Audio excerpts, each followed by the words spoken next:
Hello, everyone. Welcome to Thursday. We're on another edition of the MSP Initiative Live. I know it's been kind of whirlwind couple of like 4, 5, 6, 7, 8 days, something like that. Everybody's kind of in security land right now with whatever that's on their mind, probably based on current events, which we'll talk about a little bit today. But yeah, it's Thursday. We're almost to the weekend, and let's hope it's a boring weekend. That's probably the best way for me to say it. So some housekeeping before we get too far into this, and then we'll just have a friendly neighborhood chat like we always do. So you guys all know that we do the Channel Strong tour, and Matt Scully, who's on the show today, and Mailprotector have we're participating with Channel Strong and trying to go out and bring it to the masses, right? So we appreciate your traveling effort there, Matt. I know it's a lot of time on the road and all that jazz. So for everyone else out there, especially for Northeast people, the next round of Channel Strong is coming up. It's our first time coming into the Northeast because everything just finally opened back up. So here are the dates: Monday, July 19th through Friday, July 30th. Basically the last 2 weeks of July. Now, if you're anywhere between Northern Virginia and basically right above Boston and New Hampshire, kind of anywhere in between that and that 95 corridor, we would love to see you. Please come out and join us. Totally free event. Food, beverage, friendly conversations, all covered, right? Costs you absolutely nothing. So if you're an MSP, please go to mspinitiative.com on their Channel Strong and just register, and you can pick what date that you'd like to join us all the way down bottom, and we will hopefully send you an invite to lock your registration in. Also, we do these giveaways every month. We have a bunch of vendors that are very nice and throw in some prizes and some gifts and some cool stuff. So if you don't enter, you can't win. Absolutely costs you nothing. And what do you have to lose? So mspinitiative.com under giveaways. And I'm sure everyone always asks, but today's session and every other session, including past ones with Matt, are available under sessions. We have many, many, many sessions with really, really, really good content. So, take a look. Again, costs you nothing. Go there and press go. All right. So we bring back Matt Scully from Mailprotector. Matt, how are you? George, are you okay? Are you functionally? You're processing? You're good? It is a holiday week, right? It does not feel like a Thursday, right? It doesn't. I mean, I feel like it is a Wednesday or a Tuesday. The fact that tomorrow's the end of the week kind of came up pretty quick, but like my neighborhood gets kind of screwed up with the garbage, because my garbage comes on Thursday. Yeah. Exactly. So I was the idiot that was out there taking my garbage. And I realized that when I was the only one with the garbage at the end of the driveway, that other people are more in tune than I am. So but my street's on the reverse, right? Like one person goes out and everybody has like FOMO on the trash cans, and then all of a sudden the whole street's out, and I was the only one that didn't have my trash cans out. I'm the reverse. I was like, no, it's not today, guys. Isn't that kind of like a metaphor of George Bardizzi? You're always thinking that other people when other people are not. If that is, I'll take it. That's a win. That's a win. So, Matt, before we get too far into the comings and goings, I mean, it'd be hard pressed for us not to say a few words about what's still happening, right, in MSP land from a security standpoint. I know, MSPs and I've heard a lot of MSPs have their customers calling them saying, "Hey, are you using these guys? Should I be worried?" And then all of a sudden, all of those conversations about stuff that should have been done and for whatever reason they didn't want to spend money have bubbled back up to the top again, right? Because they're open problems, right? Like simple things like multi-factor authentication, or maybe a second kind of endpoint software, right, for more security, or just kind of battening down the hatches. I'm sure you're hearing the same things, but I'd love to hear how those conversations are going and what the vibe is out there right now.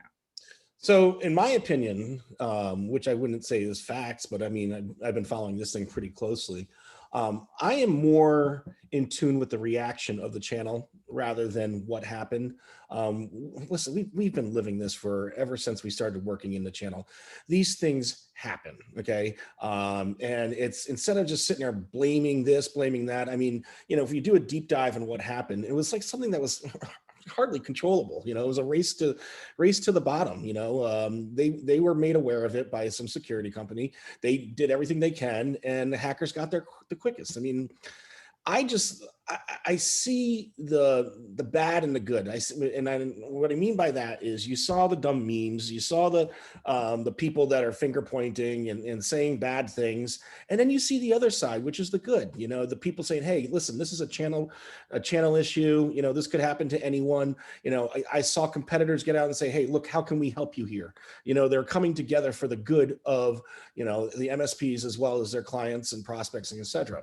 So I'm leaning more towards that goodwill, good nature of the people that are reacting than the people that are doing the finger pointing and saying, you know, "Hey, ha ha, here you go," that type of thing. Everybody likes to beat up Goliath, you know. I mean, you know, and that's the kind of thing it is. You know, a bigger player.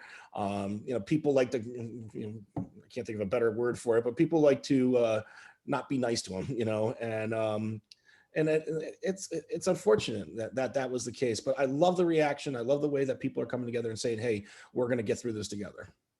Yeah, and a lot of people have raised their hands, right? Hey, you know, I'm having some extra bandwidth. If you need help trying to bring your customers back online, or hey, you know, if you know you're stuck and you're in a bind and you don't have enough horsepower, manpower, you know, you don't know where to go, right? There's been a lot of, you know, if you need help, it's here, which is great, right? That's a community play, right? That we, Sure. even in our everyday lives, right? Whenever there's a bad thing that happens, usually people start to get less salty and more helpful, Mhm. you know, which is always nice to see. But George, can I say something real quick? What I found interesting was that there seemed to be a playbook to how to a response thing on how to address this. You know, by the company that got hacked, and I mean, I can't tell you how valuable that playbook is. Meaning, in a sense, okay, this is what happened. Okay, how are we going to address this? They seem to be very methodical on how they are addressing it. And if there's any advice or observation from our conversation right here, get that playbook. You know, have that type of plan out there, that God forbid if something like that happens to you, whether you're an MSP or a solution provider, know how you're going to address it. Because we all remember March 16th, 2020, where we got punched in the face and we did not know what are we going to do. You know, Yeah. some people jumped on webinars, you know, some people did thought leadership, you know, some people were looking for testimonials, whatever the case may be. You decided to take a bus and go across the country, right? But what I'm trying to say is that, you know, plan for the unplannable, because this shit can happen, you know? Yeah, it's actually a good part. I mean, listen, they definitely had, from a technical standpoint, there seemed to have been some sort of incident response plan. We keep on hearing those words, Mhm. but there's clearly a damage control PR plan too, right? And they were like, you know, they've definitely been what feels like not falling behind, but definitely out front. And I think the word transparency probably is up there, right? Like they're not necessarily hiding from the situation. They're pretty kind of forthright about, hey, this is what's happening. Here's what we're doing. I mean, obviously they may be miscalculating on timelines, right? You know, because whatever. But at the end of the day, yeah, no, it's definitely going to be a case study when it's all said and done. I guess the bigger concern, Matt, from a community channel standpoint, is that these big events seem to be getting closer and closer together, right? Rather than further and further apart. So I guess everybody's like, hey, my time will come. I guess that's a hard thing to chew. Yeah, yeah. Hey, George, you remember? And am I allowed to talk sports here? Yeah, you can do sports, Oh, absolutely. all right, cool. All right. So I'm going to tell one quick story that's not to do with sports, and I'm going to go into the sports analogy, which is interesting. Was that there was a competitor of the company that got hit on. This was about maybe 6 months ago, and basically what happened was that a competitor, through a financial technology, whatever the case, released the name of about 500 other clients, and someone goes to Reddit and just starts going to shreds on this company, just tearing them apart. And you know what Reddit, like you're taking a wolf and you're throwing it out to a bunch of a bunch of lions, and everyone's trying to get a piece. And I want to say it was the CFO of that company. He says, "Look, I am sorry this happened. Here is what happened. We are taking the right steps to make sure that this doesn't happen again. Thank you for bringing this to us." I mean, it was so polished and it was such a great response. There was not one other comment after that. Not one. Like, no, there was no ha, that type of thing. There was no, in other words, he diffused it within one shot. Found out the guy's name, sent him a note, and he was just very gracious, that somebody acknowledged that. Okay. So then going back to the sports, you remember back in, I want to say, God, I'm going to age myself, but it had to been like around 2001, 2002 when the steroid era came out. And actually, I'm sorry, it was 2005. And you had guys like A-Rod, and you guys had guys like Mark McGuire, and you had Rafael Primero, all these different guys get, who have extremely large sum of resources, that are going to go hire these expensive PR guys to go and tailor a response. And it was so befuddled. They made themselves look like a bunch of jackasses because their responses were so bad. However, there's a guy named Jason Giambi, okay, and he played for the Yankees, and he was caught as well. And he came out, he was contrite. He said he did it. He owned up to it. He didn't deny it. And here was the reason he did it. And then he kind of escaped that PR, retribution. And I always remembered that. Like, here, all you had to do was be honest, be in front of it, and say yes, and don't try to fool the public. Don't insult your audience. And these guys. Imagine what McGuire and A-Rod paid their PR people, who just did nothing but put more flame into the fire. That's actually good. Funny enough, I always thought of him on the Yankees too, right? Until I watched Moneyball, right? Then I realized that awesome. And then he got the whole premise was he was going to the Yankees in Moneyball. Yeah. Right? I didn't even realize that until I watched it. I was like, oh, okay. Yeah. But by the way, good point, right? I mean, it was the steroid era. I mean, I know the leagues all have their own PR people, spin people, whatever you want to call them. But yeah, like, these people have their own platforms, right? I mean, we've seen how that works in the social media age, right? So, to your point, having a good, a good route, right? Ready to go, right? So that you're not trying to scramble to put something together is always great. The question is, like, as MSPs, are they going to have the PR company to help them put out their messaging? Are they going to, like, a lot of the times these resources are things that are way above what, their kind of level in the game is, right? So it doesn't mean that they couldn't do it. Doesn't mean it's not worth looking into, but I mean, generally speaking, they probably didn't have that in place, right? Yeah, absolutely. And can we say one real quick thing? And I know I have never been diagnosed with ADD, but I'm sure I got it. So if I keep going like this, please forgive me. But Moneyball, what a movie, huh? There's so many different channel lessons that you could take out of Moneyball.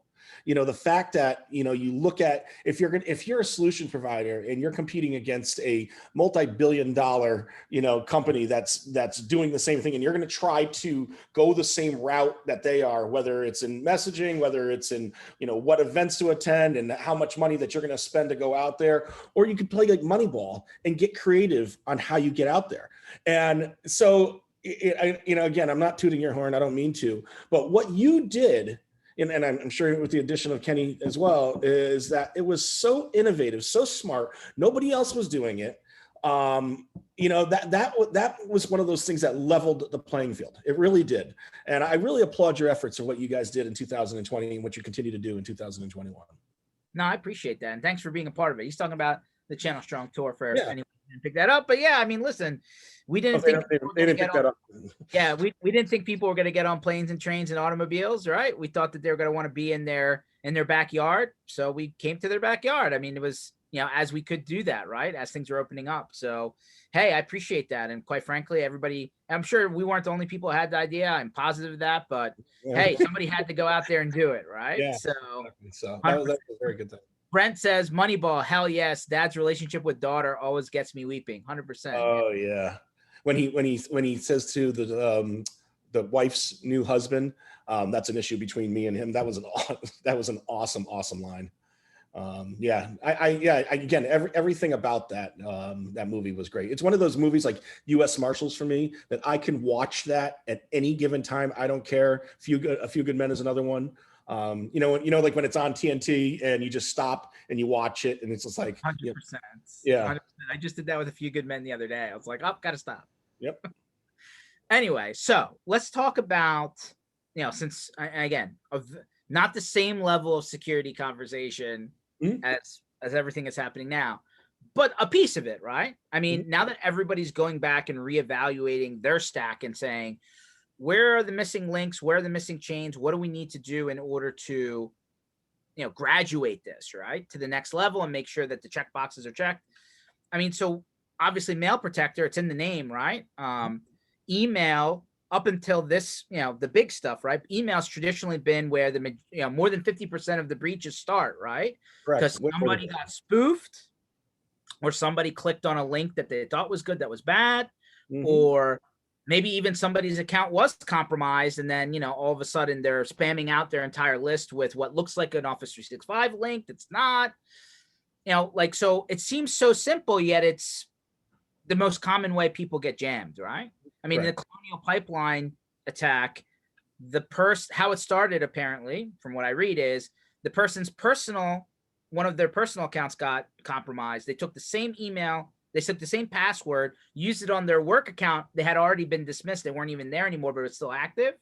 And they got in, and then all of a sudden, that was their entry point on just a simple email account, right?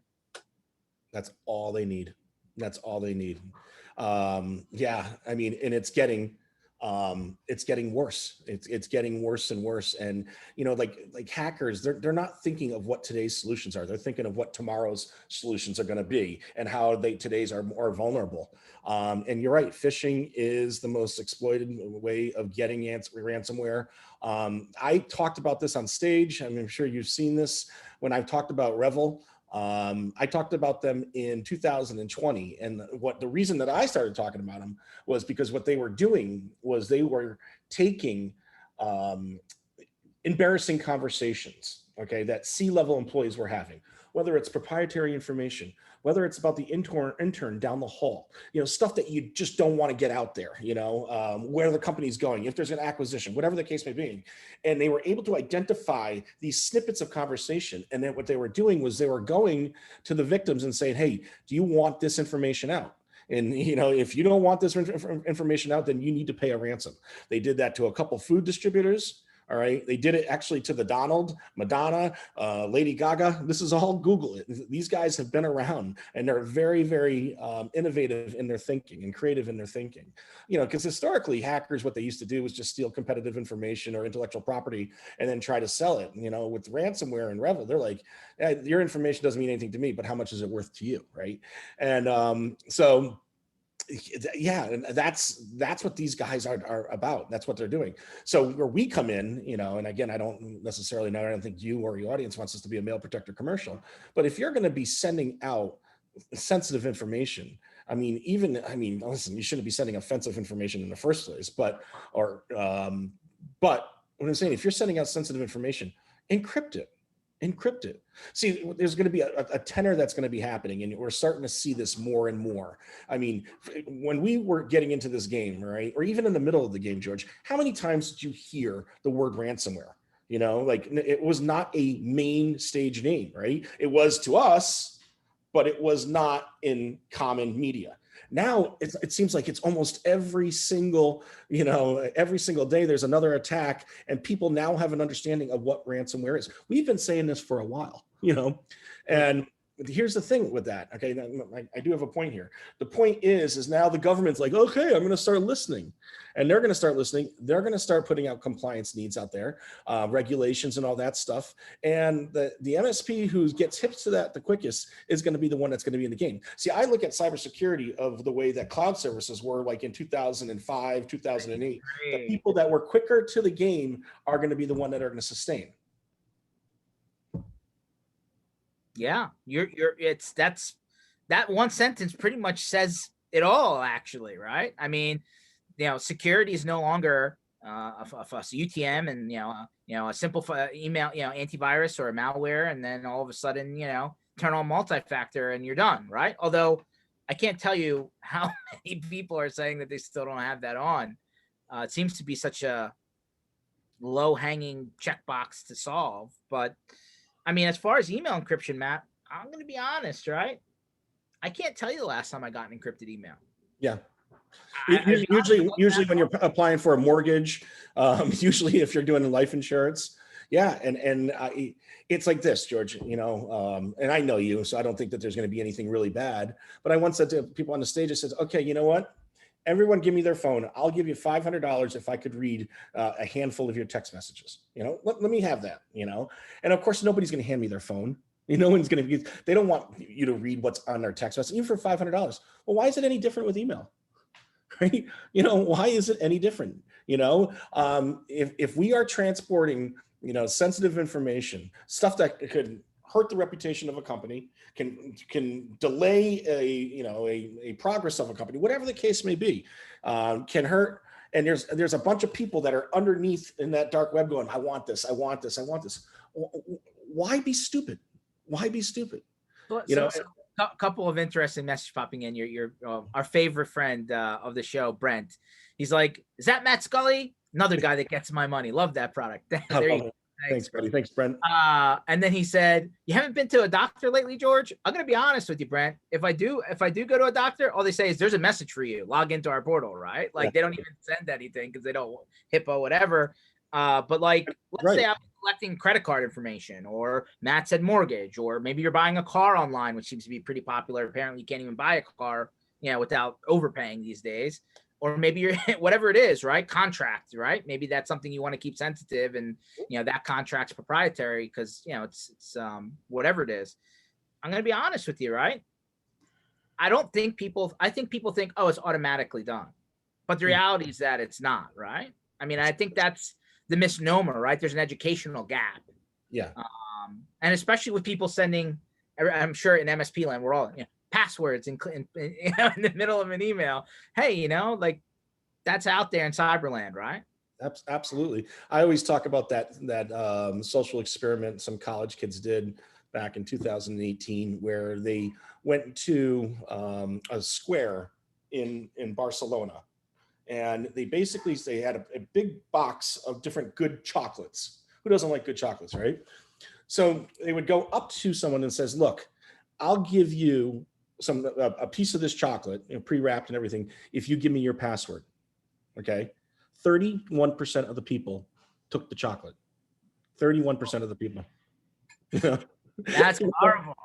Yeah. I mean, but here's the thing: the proposition was up front, right? Before, like everybody's played like the USB drive game, right? Somebody plugs it, it's on it, and then it's But this is like, hey, chocolate for your password. Why would you do that? Yeah, again, because there's always that, and I used to work for Datto, so I got that. I can know the survey, but that ransomware survey, that's like, it always is, and it's been like that since 2015.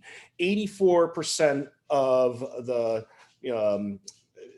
small, medium-sized businesses are not concerned about these types of threats, but the other 20, like there's always that disconnect where there's about 98% of the MSPs are. And I think like doing like events or webinars or whatever this is called, a podcast, are educational, but we only speak to the MSP community. We're not speaking to everyone out there. In other words, there's not going to be somebody that works at JCPenney's is going to want to see this. So we got to provide MSPs with the content, and the MSPs have got to provide their their clients and their prospects with the content that we're giving them. So Brent pops in. He's like, before Mailprotector and the use of encrypted email was such a pain for the end recipient because people could not use it. End user experience is definitely part of the problem with security, right? Not just this, but everything, right? It's extra steps. They have to remember to do something. They're pushing back, but that 30 seconds of extra work is a lot different than 30 days of being out of business, right? I think that's the big message now that's can't be more clear, right? Based on all the, the Colonial Pipeline, the SolarWinds thing earlier in the year, it's getting crazy. And if it's true, right, 1 million computers off of one thing, I mean, that's amazing, right? Could you imagine having to redeploy 1 million computers in a week? No. I know that's split up between a lot of different companies, but like part of the problem in MSP land, Matt, is, like there's a, and this is the whole point of the business, right? There's a buildup, right? Mm-hmm. Over time, you add more and more customers. You're not necessarily adding employees as quickly as your blocks of customers grow, right? Like it's a one-to-many type thing. Mhm. And if you're pretty mature and you got a lot of customers out there and they all get hit with one thing at once, man, you probably don't have enough manpower to deal with that Yeah. at that point, right? And I think that's the challenge. And it sounds like at the end of the day, and we've had Brad Gross on earlier, we've had Matt Lee on earlier, we've had a bunch of people, and they're all saying, hey, listen, security equals risk, because there's no 100%, right? There's no Mhm. shield. There's no, yeah, that's gonna lock you down and nobody's gonna get through. So you're trying to reduce the potential, the percentage of what could happen, right? Right. And it seems to me, from what all the security heads are talking, the CISOs and all these guys out there, is that at the small business level, they're automating those attacks, right? Mhm. They're just like, there's not a human being going business by business trying to get in. They're basically just ripping through, just waiting for somebody not to have the thing turned on, and that's who gets it, right? So Absolutely. Yeah. I it's mean, it's scary. like, it's very scary. Like, let's just say, okay, you're an Eagles fan, right? Let's just say that you moved to Tampa, okay? And again, you're not a computer, you're savvy, you're just a normal guy that works at a normal job, that type of thing, right? Let's just say that someone sees that and says, you know what? They find out on LinkedIn that, you put something out there that you're a big, huge Eagles fan, maybe you're president of the Eagles fan club or whatever the case may be. Somebody looks at that and says, hey, George, man, welcome to Tampa. I just want to let you know, we're going to be having a Eagles tailgate party. There you go. Eagles tailgate party over at, the George Steinbrenner Field. We would love for you to join us. Okay, view the invite. Take a look at the invite. And you click on it, and there you go. Your entire, system is completely hijacked. That's how easy it is. That's how easy it is. People make mistakes. They make mistakes. And especially with the way we are, we have an in-bin with files and papers all the way up there, and we're trying to get through them as much as possible. We need people to go and just make sure that they know what they're clicking on. Yeah.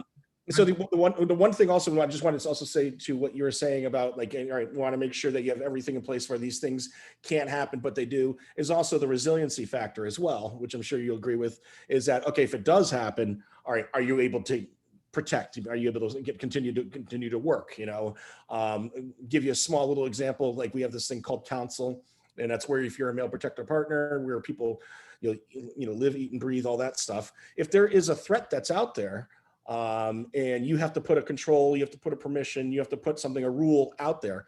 With this Counsel that we have, instead of going into every single one of those domains, let's just say you manage 5,000 domains, you could do it with one broad stroke. So you put one rule that hits all 5,000 domains. So that's a major competitive. That's a resiliency thing, as opposed to having some poor tech that's got to spend all day and all night going to every single one of the domains to go into it, correct it. It's interesting. I think speed is now becoming the big word, right? I mean, Yeah. you said, hey, who was faster, the hacker or the software developer? I mean, now it's, hey, if I have the information that there's a problem, how quickly can I remediate, right? Exactly. In order to, and just this week we had the Microsoft patch for the print spooler thing, right? Print nightmare, whatever they call it. And now, like, that was a 0 day that they needed to go and patch across all their customers. I mean, at the end of the day, I also think that, you need to make it as Fisher Price as possible so that the end user has to think less. Because here's the reality, right? All the security in the world is trying to solve the person behind the keyboard, really, more than anything else. And that's the weakest link, right? I'm not trying to knock anyone, but if anybody's actively tried to do the whole, hey, let me do a spoof test to my organization and see, those tests usually don't look good. I'm gonna be honest. And so, like you said, like, actually, to your point, based on the current situation, right? There was a malware campaign apparently going out. I read this morning that they're like, oh, here's the fix, download here so you can patch your environment and come back online. And it was like, that wasn't from the manufacturer, right? That was a bad guy trying to push out bad stuff. And like, all it took was that, right? And I'm like, oh man, punch a guy while he's down, right? Now they go and do that. And George, we saw this. If you looked at any of those government websites, like that, when you're applying for, what is it, a PPP loan or whatever, if you saw, every one of them had warnings that these guys are taking, if you think coronavirus, if you think these guys are gonna be ethical during coronavirus, that they're gonna be ethical during this current situation? No, I mean, people are losing family members and they're still trying to go and get them to click on the wrong thing. I mean, these guys have zero ethics. And the sad thing is, George, what is the most effed up thing about the whole thing? They're actually nice people. They're like, oh, I'm sorry we have to do this to you. Can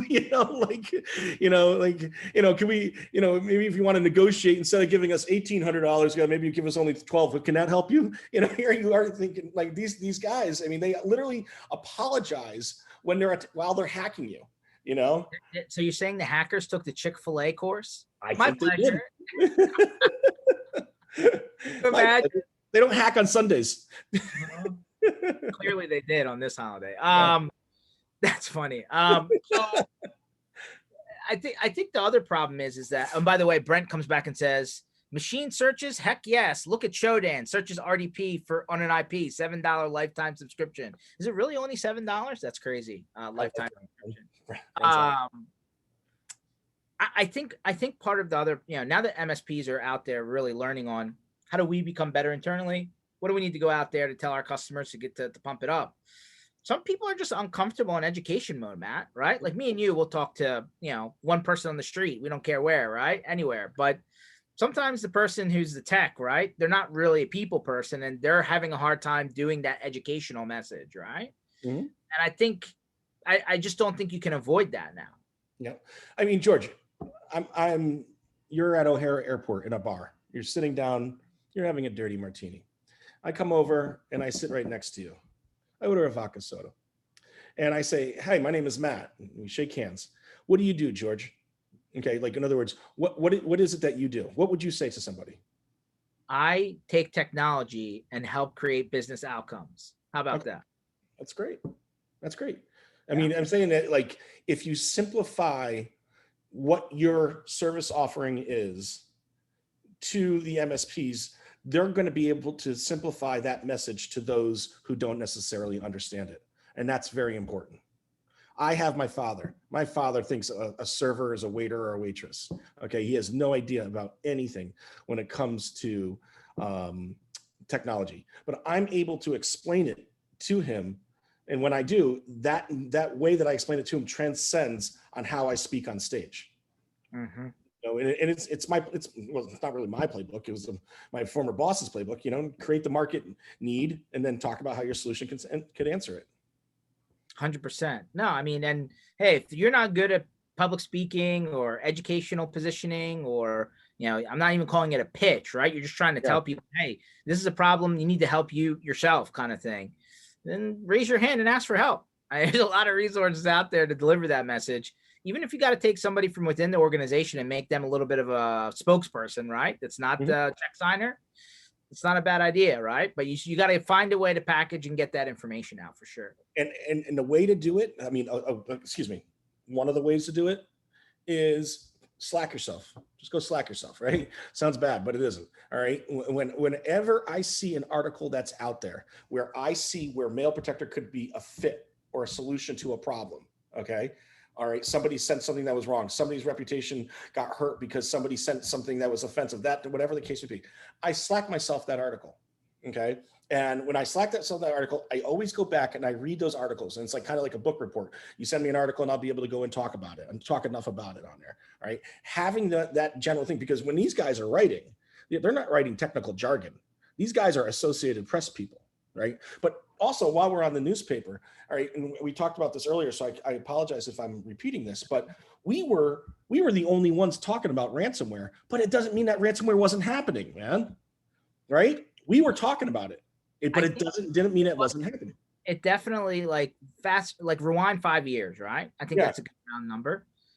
It wasn't hitting the newspaper. It wasn't hitting the website headlines. It wasn't hitting the news channels, right? Like, it happened. Sometimes, a lot of times, people never even reported it, right? Because they're like, what do I go to down the street at the local police station? Like, what are they going to do for me, right? But I'll tell you what, as it became more and more rampant, right? Like, I remember one time, like somewhere in the, like 2014, 15, 16, I couldn't stop hearing every insurance company on the planet was starting to sell cybersecurity at that point.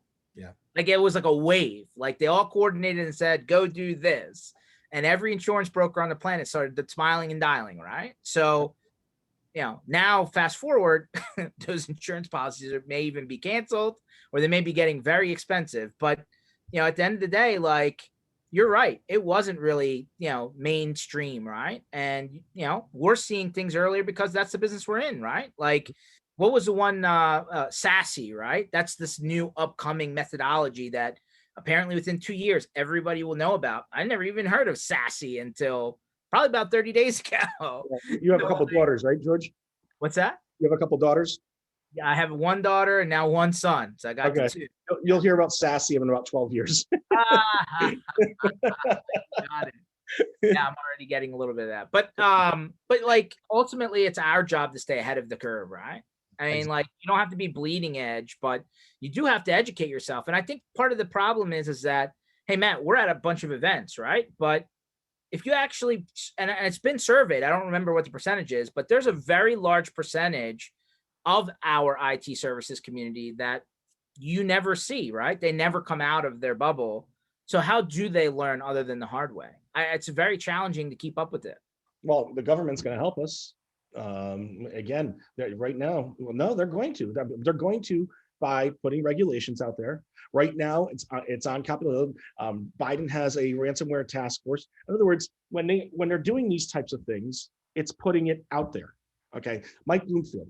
Okay, you know who Mike Bloomfield is, Staten Island. Geek, right? Yeah, super dude. He says a line, and I'm saying his name because of the fact that he deserves. He's the one that said it. But the hackers are the best marketers for MSPs. The more crazy shit that they do out there, the more that people are going to read and say, hey, you know what? We might need this. The hackers are the best marketers. And that's what I was saying with the government, with the government, when they're putting these task force and they're putting all these different things together and they're talking about it. I mean, it's going to be a main staple in people's minds that, hey, we're on a different war now, that we need to go and protect ourselves. I almost get afraid when we say, hey, the government's going to come to the rescue, right? Because I mean, I see what you're saying. I see what you're saying. They're not going to invest a bunch of money into, MSP land. What I'm saying is by them becoming more and more aware and talking about it, and it's on Capitol Hill and task force and this types of stuff. I mean, you should, if you're an MSP and you want to hold an event to get small businesses together, maybe at a local hotel, a restaurant or whatever, call your congressman. They're going to come in and they're going to talk about it. Okay. I've seen it 4 or 5 times. Absolutely they will. Absolutely they will. Call them, have them be a speaker there. Talk, have them talk about the discussions. What have they seen? We've been doing this with the FBI for years. All right. It seems like, it's funny, right? Because we'll go up there and we'll present, and then all of a sudden the FBI comes in and they're like clean shaved, nice suit, and in nice shiny shoes, and they get up and their slides suck, right? They're like just government slides, but people listen. So engage these guys to help them get your message across. MSPs, when you take these national headlines that we're seeing, I mean, the gas line, everything that we've seen, call your local media. Call your local media. You are a subject matter expert on this stuff. You're one of the few that know the ins and outs of this, okay? That's a story to tell. That's a story to tell. And it's also a story to help people. So these are all really good points, actually, right? The local congressman. Why actually? Who's actually? Why actually?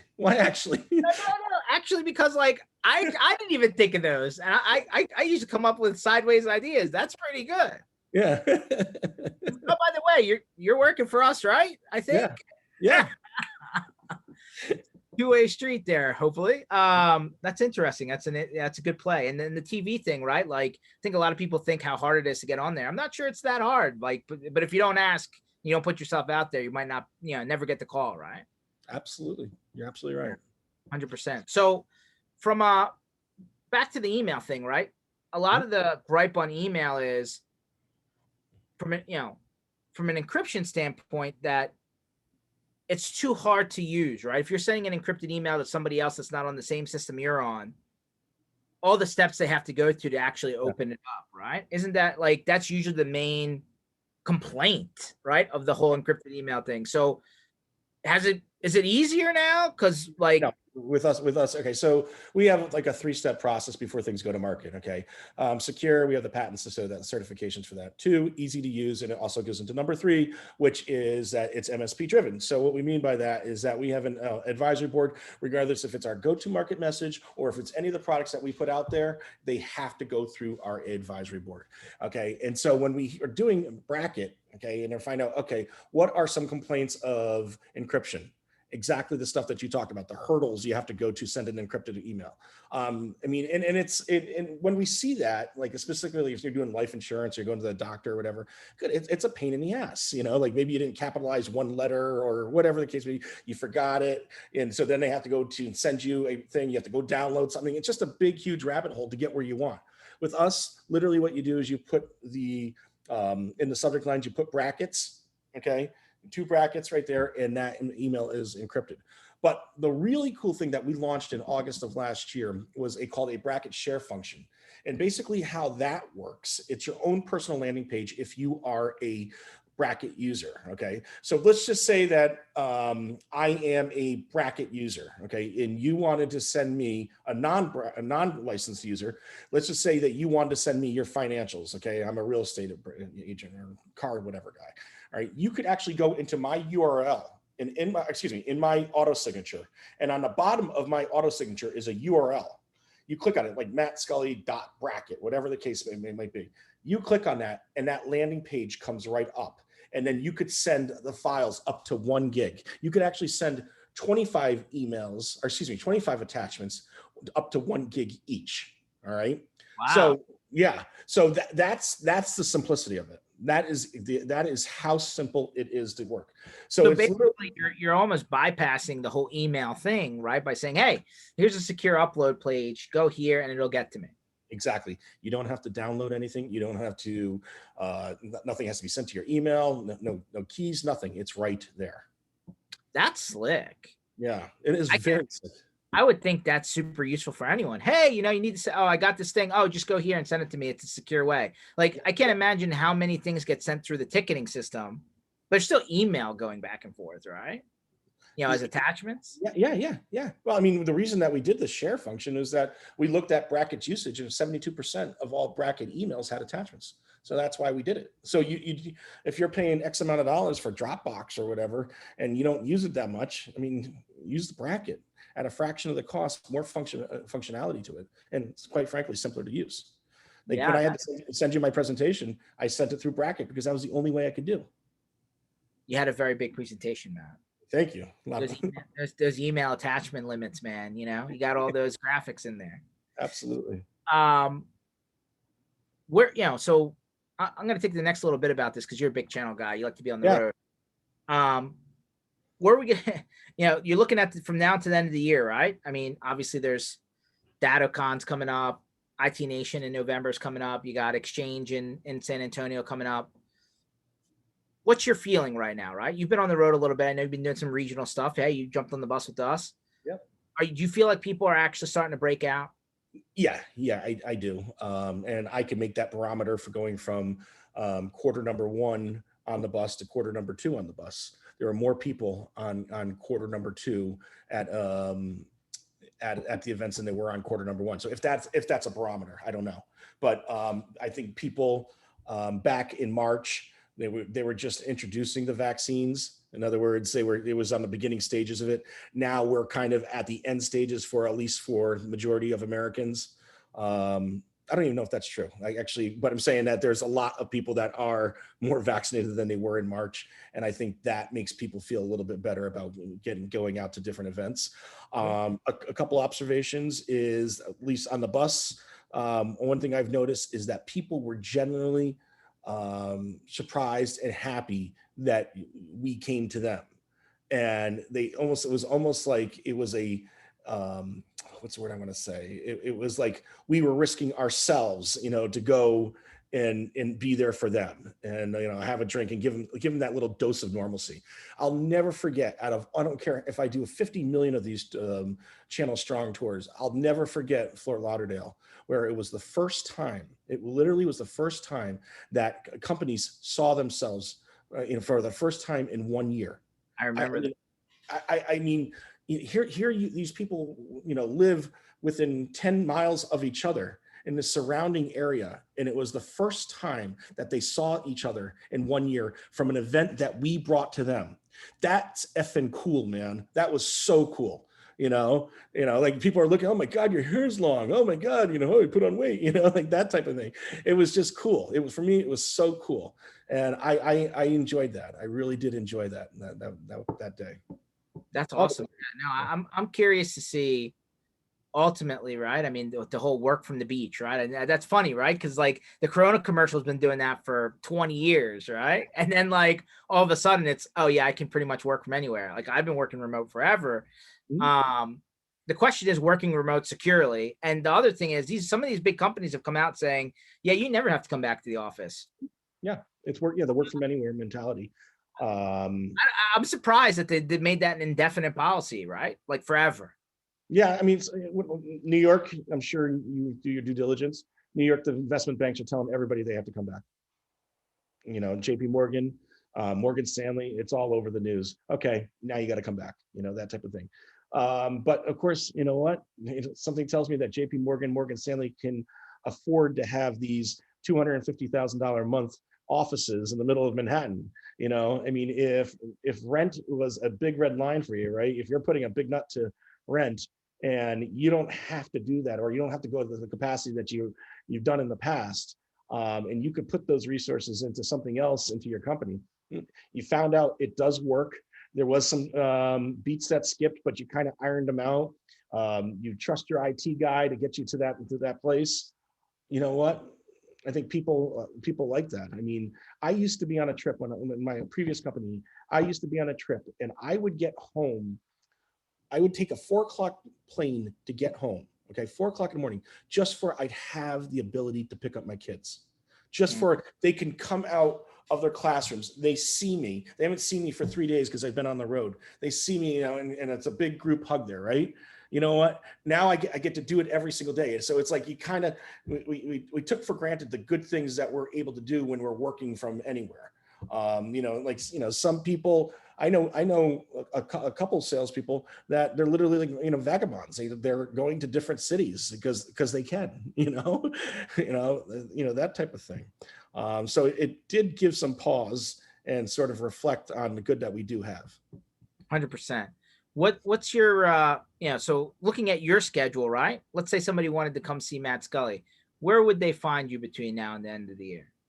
Well, I'm doing the ASCIIs, okay, all the ASCII shows. I am doing, which I think is going to be a great one, actually, is Todd Ballar, IT by Design. Yeah, in Jersey City. Yeah. Of course, DattoCon. Still not sure on IT Nation. Connect IT we're doing. I was also doing some road shows as well. So Paul and I from the compliancy group, we were going to select cities. Another indication, another bar. The first road show that we did, we had 3 people. That was in late January, and the last one we did, we had 25 people. So and that was in May. So that shows you how it opens up a little bit as well. So that's awesome. That's awesome. What's the, if you were to think about so far, we're halfway through the year, right? Mm-hmm. Is there any one story that pops out where you're like, man, we were really able to make a difference? It was definitely that Fort Lauderdale one. If you're talking about Mailprotector, there's a lot. But if you're talking about just in general into the channel strong, that Fort Lauderdale one was one that sticks out. It was probably one of my more favorite days of the year.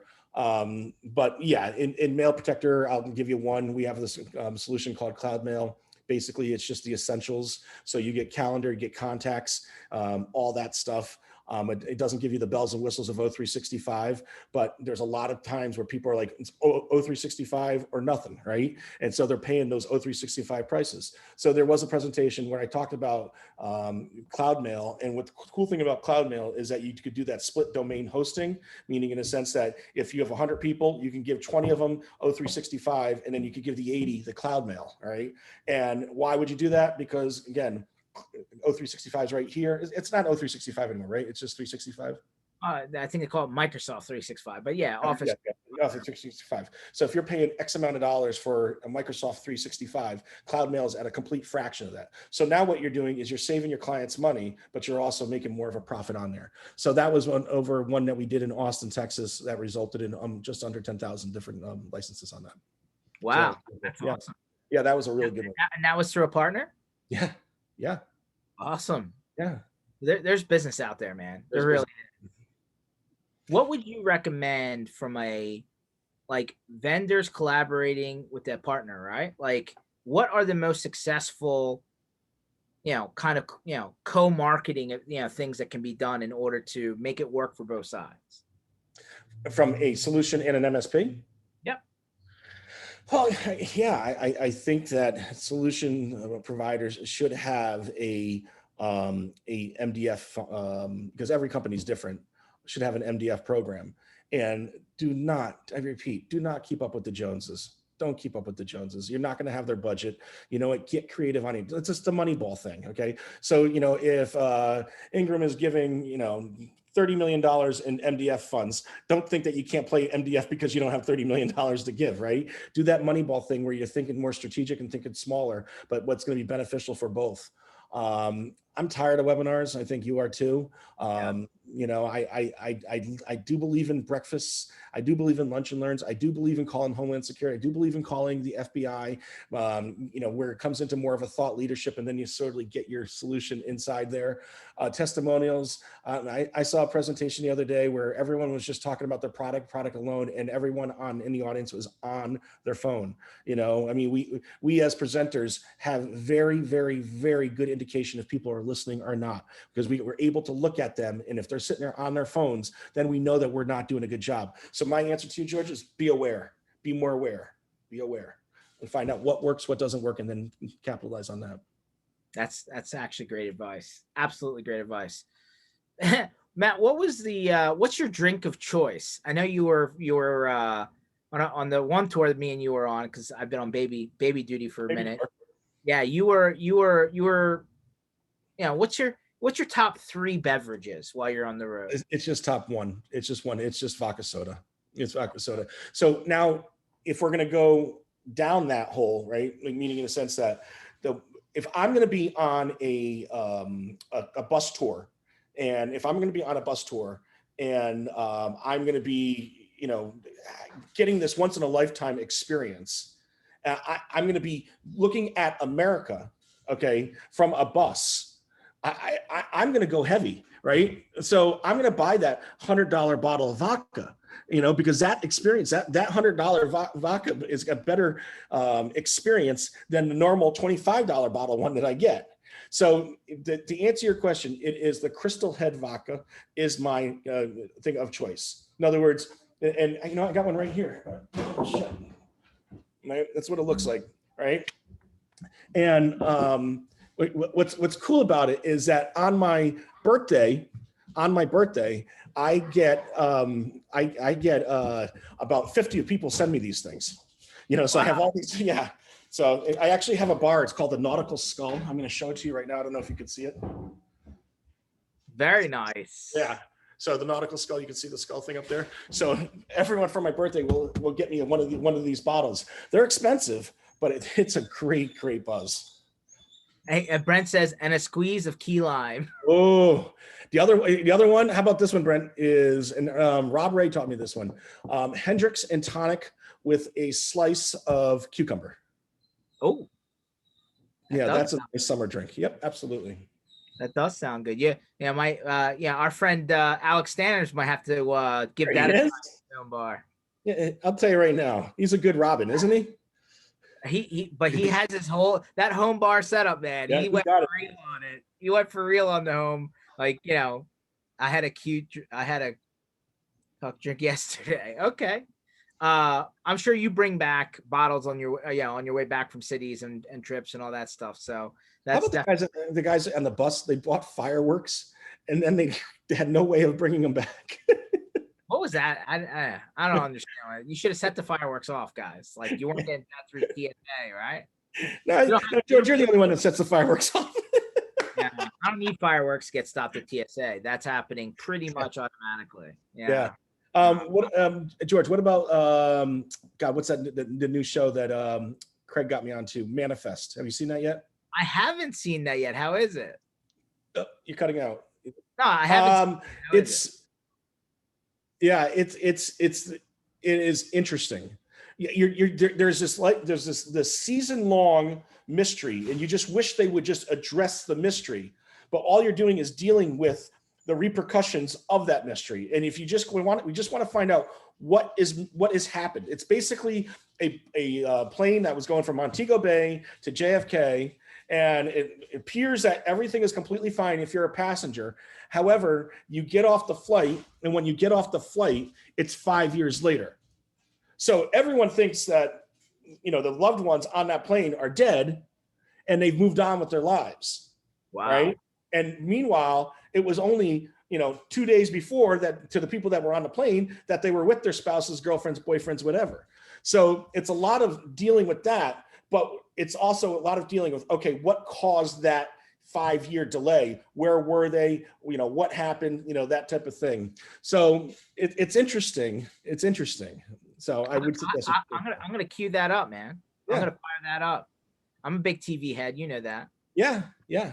TV and movie head. Well, I am getting I did see the Fast and Furious in the movie theater, which is nice. Yep. Okay. Yep. I was one of the few people that saw Tenet in the movie theater. When I went and saw that was just me. Yep. I had an entire movie theater to myself, right? And then they kind of shut down. And then Fast and Furious I just saw this past weekend, and you're invested, right? You're 9 movies in, you got to watch it. You're invested. Yeah. And rarely do you get a sequel that goes that long and is that good. Well, Marvel, right? With their 20 whatever movies. Sure, but it's not chronological. That's true. I mean, listen, my favorite movie of all time will always be. There's never anything that people could come out that will beat it. It will always be Godfather 2. It will always be Godfather 2, and that's a sequel. Did you hear they're coming at? Did you see the trailer for the Many Saints of Newark? Sopranos? Yep, I've seen it numerous times. Yep, interesting. I mean, it's a risk, right? Because Sopranos was such a beautiful piece of art, and that art hangs on a wall somewhere, and everyone loves looking at that piece of art. Now, are they going to Godfather 3 it? Where it's gonna, like, is that thing gonna get lowered a little bit because of, I'm not sure, but I mean, a beautiful, beautiful storyline under unfortunate circumstances that James Gandolfini's son is playing him, Wow. And I think that is a pretty cool. It's the first movie he's ever made. He's never saw The Sopranos before, and all he did to study for this was just rewatch episodes of The Soprano. Wow. Yeah, that we're gonna have to critique that together once. I think so. Once we're together, once it's out there, Matt, I really appreciate you for coming on. And again, thank you for being part of Channel Strong. And for everyone else, the links: MSPinitiative.com, Channel Strong for the upcoming tour sessions, where this session was recorded, and our past sessions with Matt and everyone else are available for you to view. And then obviously we have our monthly giveaway. Again, 10 prizes. If you don't put your hand in, you ain't gonna win. So go and throw it out there. And I'm looking forward to having a beer or a drink. If he has his Crystal Skull with him, I'll surely try it. I'm looking forward to having a drink with Matt, before the end of the year. It'd be nice to get together again in person for sure. I always enjoy my time with you, George. Thank you, man. You got it, my friend. Have a good one. All right, take care, bud.